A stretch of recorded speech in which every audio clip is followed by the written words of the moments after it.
I attended a funeral on Saturday. The town hall was fancy enough, I suppose.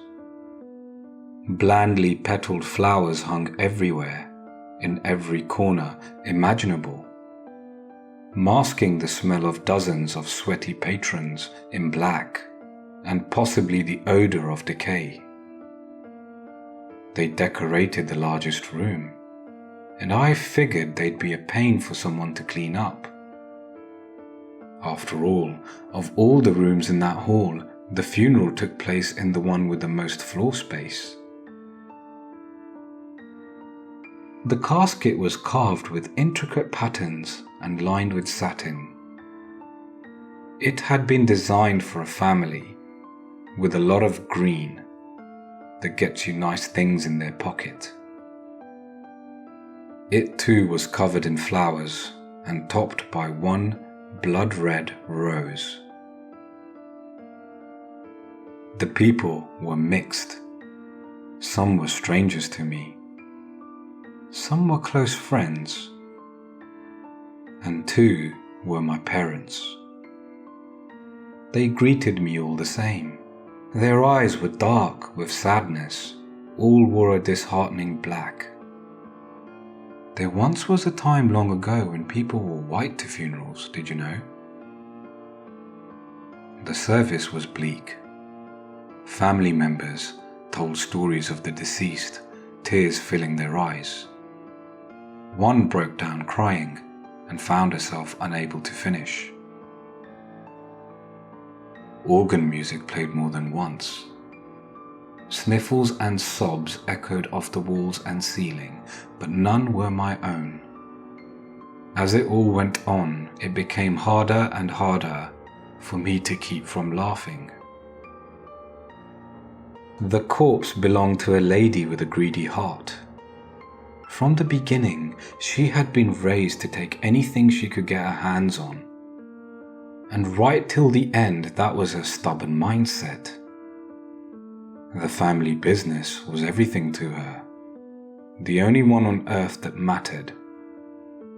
And she'd destroyed hundreds of smaller establishments to expand the reaches of an already enormous enterprise. She hated people because they weren't her.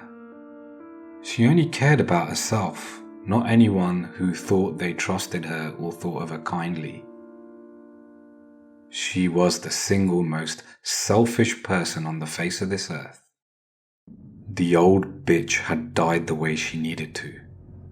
An average American Joe had shot her in the back twice with a .22 the day before his hardware store was to be demolished. One bullet managed to pass through her abdominal area in just the right way to bleed her out like a stuck pig. Bad rubbish was taken care of. It was a shame he'd be subjected to painful court sessions and probably lose everything he had. An irony came up of this situation. How could a woman with a heart as cold as ice and twisted as a gnarled old oak possibly end up in such a place? With such a family and amount of people who cared about her? How could they even have the tiniest shred of sympathy for her? Then I thought of the faces of the mourners who had met with me. They were high class, rich old-timers, whose own franchises were fizzling out like an old sparkler on the 4th of July. They were going to lose their businesses soon. They needed more funds. That's when the realization hit, and with it came the laughter I had so desperately tried to keep bottled up. Tears came to my eyes as I roared without paying attention to anyone else.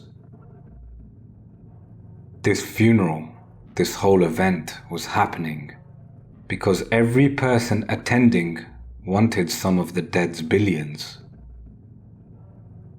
They were playing the biggest game of charades anyone could pull off. This fake wave of tearful commentary was simply for greed, the factor which had led to the death of not just one but millions. And that is why I laughed. I continued, not stopping. I wanted everyone to know just how I felt. There were screams, shouts of fright which rang in my ears.